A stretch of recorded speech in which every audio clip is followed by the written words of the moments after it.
Scottish play. Because it was said to be bad luck in theatre to mention the actual name. I actually know people who really still think that. Oh. Who really are not allowed to say it. Say what? The name of it. Macbeth. It's called the Scottish play. Alright. They don't say, it's kind of like that which, I wonder if she got that idea for her books by that. That which shall be He who shall not be named. Don't say his name, because that's kind of what it was, right? Alright, so first of all, I have my brief summary outline. Alright, so we meet Macbeth. He is a very valiant soldier, and he has his friend Banquo. He goes everywhere with them, at least I assume he does.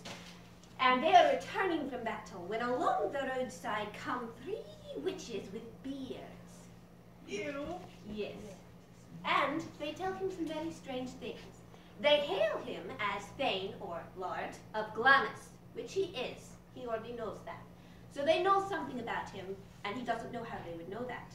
Then they hail him as Thane of Cawdor, which he is not.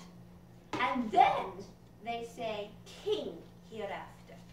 And this intrigues Macbeth. And he's like, explain yourselves. And Banquo, his friend, says, well, what can you say of me, 3 witches? And they say, you will not be king, but your descendants shall. You'll not be happy, and yet still you'll be happier. So they found that very interesting, and Macbeth is greatly troubled and intrigued by this. Well, they meet up with King Duncan and his entourage, and King Duncan tells him, well, Thane of Cawdor betrayed me in this war, so I'm giving you his land and his title. And Macbeth pauses, because that means there must be some semblance of truth in what these witches are saying. So what does this mean for his future? Will he become king? And what must he do? Will it come by chance? Or will he have to actively try to take control of his fate? Brave is Macbeth. And so, No, I'm serious. he writes to his wife that he's going to invite Duncan and his entourage over to their castle for dinner and celebration, and he tells her about what the 3 witches said. And he's like, I want your counsel on this. So she's like, ooh. She's like, I have ambition. More ambition than my husband does, apparently. I know what needs to be done. So when he comes back, she says, well, it's obvious. We've got to kill him. It's obvious. We've got to do it. Be a man. Are you a man or a mouse? Kill who? I'm sorry. Duncan, the king. Why would they want to kill Duncan? Well, that's precisely what Macbeth is thinking about. But apparently, his ambition is greater than his conscience, because he agrees to do it. And in the dead of night, he stabs Duncan. But he is so overwhelmed with his conscience that he can't move, he can't function. He's just so terrified. So Lady Macbeth takes the dagger, because she is a woman of ambition, and she knows what needs to be done. So she takes the dagger and she wipes the guards of the king's chamber with the blood. And she plants the dagger there, so that they'll be blamed for it in the morning. That's disgusting. If they're drunk. Yeah. It They're hasn't drunk and been asleep because she drugged them. Uh-huh. Anyway, so she's like, all right, well, a little bit of water will fix up this blood and we'll be perfectly fine. No one will suspect. The kingdom is practically in our grasp. So they go to bed, or at least they try to sleep. I doubt Macbeth had much sleep, if you ask me. But in the morning, Macduff, a good friend of the king, a loyal, honest, good soldier as well, he comes to the castle and he's like, hey, I'm here. And then all of a sudden, he goes in to see the king in the morning, and horror of horrors, there lies Duncan dead. So they sound the alarm. Macbeth is a pretty good actor, but I'm sure it's not entirely feigned, because Duncan was his friend. So he's like, what? Duncan dead? He rushes into the chamber with some of the king's friends, while Lady Macbeth faints. Oh, how could the king be murdered in her very own house? Anyway, so Macbeth, he sees the blood-covered guards, and he takes the sword, and he kills them! Oh! Well, he says, how could I do otherwise? with such passion for my dear friend Duncan. But the king's sons, Malcolm and Donald Bain, realize that someone in the castle had to have murdered him. And they're afraid that it isn't the guards. So they flee Scotland. I believe one goes to France and the other goes to England. And since no one else is there, Macbeth becomes king. But he is uncertain, and he still knows that Banquo's descendants are prophesied to become the rulers. So to take care of that, he has some assassins kill Banquo, his friend, and Banquo's son, Fleance.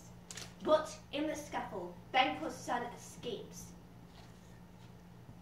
Macbeth is feeling uncertain by this time, so he goes to visit the three witches, and they summon 3 visions for him. Change your fate, right? The first is an armoured head with a helmet on it, and it says he should beware the Thane of Fife, Macduff, the loyal guy.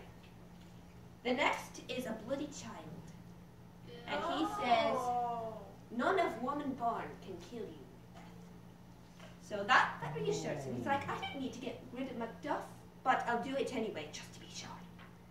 And the third one is a child crowned holding a tree.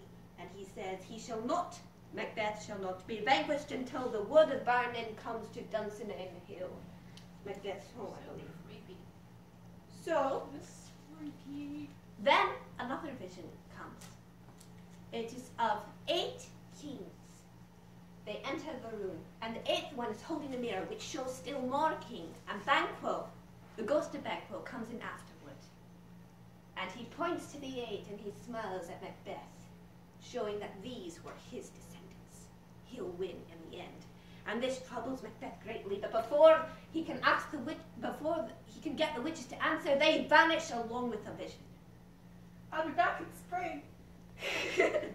I'm Anyway, sorry, I couldn't resist.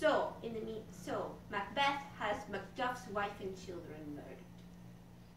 He hoped to kill Macduff, but Macduff has gone to England, I believe, to try to convince Malcolm to come and conquer Macbeth with an army. And after some reasoning with him, he finally convinces Malcolm, but just then a messenger comes in to inform Macduff that his wife and children have been murdered. This causes his rage to burn ever more brightly against Macbeth. And Malcolm and he raise an army and lay siege to Macbeth and his army. Many people have seen how corrupt Macbeth is, and many lords change sides and go over to Malcolm and Macduff. Malcolm's army is ordered to carry branches from the wood of Burnham as to hide their numbers as they lay siege. So it looks like a forest is laying siege to Dunsinane Hill. This shakes Macbeth. He's not sure if he can win anymore, but he's going to try, because none of woman born can smite him. So, eventually, he and Macduff fight. He doesn't want to, because he was told to beware of the Thane of Fife, Macduff, but he has to anyway, because Macduff will not leave him alone. So they are fighting in the midst of battle, and no one seems to be winning, but Macbeth's like, ha! You waste your labor. I live a charmed life. None of woman born can kill me. And Macduff says, despair thy charm. I was not born of woman, but was untimely ripped from my mother's womb. Ew. Macbeth knows that all is lost. Macduff slays Macbeth. Malcolm is crowned king, and justice reigns over all. Good job. All right, I have the outline of the play right here. Thank you. It's not my handout. It's not my handout, but Bubble, bubble, boil and trouble. Fire burn, cauldron bubble, eye of newt and toad.